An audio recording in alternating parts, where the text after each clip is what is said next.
ഒടുവിൽ സുരേഷ് ഗോപി തൃശൂരിങ് എടുത്തു. കൊച്ചുകുട്ടികൾ പോലും ഏറ്റുപറഞ്ഞ പ്രയോഗം, തൃശൂർ ഞാനിങ് എടുക്കുക. 2019 ലോക്സഭാ തെരഞ്ഞെടുപ്പിൽ NDA സ്ഥാനാർത്ഥി സുരേഷ് ഗോപിയുടെ ഈ വാക്കുകൾ മലയാളികൾ എല്ലാ പരാജയ കഥകൾക്കുമാണ് ഉപയോഗിച്ചതെങ്കിൽ ഇന്ന് കഥ മാറുകയാണ്. അമിത ആത്മവിശ്വാസത്തോടെ അന്ന് സുരേഷ് ഗോപിയുടെ വാക്കുകൾ ആദ്യം തിരിച്ചടിയാണ് ഉണ്ടാക്കിയത്. UDF-ൽ നിന്നും TN പ്രതാപൻ പ്രതാപത്തോടെ ലോക്സഭയിലേക്ക് പോകുന്ന കാഴ്ചയാണ് 2019 കേരളം കണ്ടത്. പിന്നീട് എന്തിനും ഏതിനും തൃശൂരിങ് എടുക്കുക എന്നുള്ള പ്രയോഗം മലയാളികൾ ഉപയോഗിച്ചു. ട്രോളുകൾ നിറഞ്ഞു. ഒടുവിൽ ഒരിടത്തും ജയിക്കാതെ സുരേഷ് ഗോപി പാർലമെന്റ് അംഗമായി. ആർട്ടിക്കിൾ 80 ആനുകൂല്യത്തിൽ രാജ്യസഭാംഗമായി നിലനിർത്തിയപ്പോൾ എന്തെങ്കിലും കാണാതെയാവില്ല അത്തരമൊരു നീക്കം BJP നടത്തിയതെന്ന് രാഷ്ട്രീയ നിരീക്ഷണങ്ങൾ ഉണ്ടായി. ഔദാര്യത്തിന്റെ നോമിനേഷൻ എന്നുള്ള വിമർശനവും എതിർഭാഗത്തു നിന്നുയർന്നു.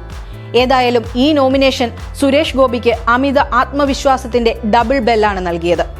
2019 തോറ്റെങ്കിലും BJPയുടെ വോട്ട് നില 2014 3 ഇരട്ടിയോളം വർദ്ധിപ്പിച്ചു. 17.5% വർദ്ധിപ്പിച്ച് 2,93,722 വോട്ടാണ് സുരേഷ് ഗോപി നേടിയത്.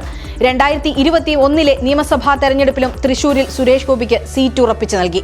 3-ാം സ്ഥാനത്തേക്ക് പിന്തള്ളിയ സുരേഷ് ഗോപിക്ക് 40,457 ആയിരുന്നു വോട്ടുകൾ. 2024 ലോക്സഭാ തെരഞ്ഞെടുപ്പ് പ്രചാരണവുമായി ബന്ധപ്പെട്ട് കേന്ദ്ര ആഭ്യന്തരമന്ത്രി അമിത്ഷാ കേരളത്തിലെത്തിയപ്പോൾ വീണ്ടും സുരേഷ് ഗോപി പറഞ്ഞു, ഞാൻ തൃശൂർ എടുക്കും, വേണമെങ്കിൽ കണ്ണൂരും. ഡൽഹിയിലെ ഒരു നരേന്ദ്രൻ വിചാരിച്ചാൽ കേരളവും ഇങ്ങെടുക്കും. ഇത്തവണ പലതരത്തിൽ കളിയാക്കിയവരോടും സുരേഷ് ഗോപി പറഞ്ഞു, ഞാൻ കൈകൊണ്ടല്ല ഹൃദയം കൊണ്ടാണ് തൃശൂർ എടുക്കുന്നതെന്ന് പറഞ്ഞതെന്ന്. ഏറ്റവും ഒടുവിൽ സുരേഷ് ഗോപിയുടെ മകളുടെ വിവാഹത്തിന് പങ്കെടുക്കാൻ പ്രധാനമന്ത്രി നരേന്ദ്രമോദി കൂടി എത്തിയതോടെ സുരേഷ് ഗോപിയുടെ താരപരിവേഷത്തിന് കൂടുതൽ മികവുണ്ടായി എന്നതാണ് യാഥാർത്ഥ്യം. ശബരിമല വിഷയം കത്തിനിന്ന സാഹചര്യത്തിലാണ് 2019 സുരേഷ് ഗോപിയെ തൃശൂരിൽ പരീക്ഷിക്കാൻ BJP നേതൃത്വം തയ്യാറായത്. ശബരിമലയെപ്പറ്റി പ്രചാരണത്തിനിടെ ഒന്നും പറയരുതെന്ന തെരഞ്ഞെടുപ്പ് കമ്മീഷൻ വിലക്കിയെങ്കിലും ആ വിഷയം ഉയർത്തി തന്നെയാണ് സുരേഷ് ഗോപി മുന്നേറിയത്. എന്നാൽ ഇക്കുറി തൃശൂരിൽ നിന്നൊരു കേന്ദ്രമന്ത്രി മോദിയുടെ ഗ്യാരണ്ടി എന്ന് പറഞ്ഞുകൊണ്ടാണ് തൃശൂരിൽ സുരേഷ് ഗോപി പ്രചാരണം ശക്തമാക്കിയത്. എതിരാളികൾ ട്രോളി ഒരു വശത്താക്കിയെങ്കിലും തനി സിനിമാ സ്റ്റൈലിലായിരുന്നു സുരേഷ് ഗോപിയുടെ പ്രചാരണം. സ്ഥാനാർത്ഥിയെ കാണാനും സെൽഫി എടുക്കാനും ജനങ്ങൾ ഒത്തുകൂടി. എന്നാൽ ഇതെല്ലാം വോട്ടായി മാറുമോ എന്ന് BJPക്ക് തന്നെ സംശയമുണ്ടായിരുന്നു. സ്ത്രീകളുടെ പിന്തുണ നേടാനായതാണ് സുരേഷ് ഗോപിക്ക് അനുകൂലമായതെന്നാണ് രാഷ്ട്രീയ നിരീക്ഷണങ്ങൾ.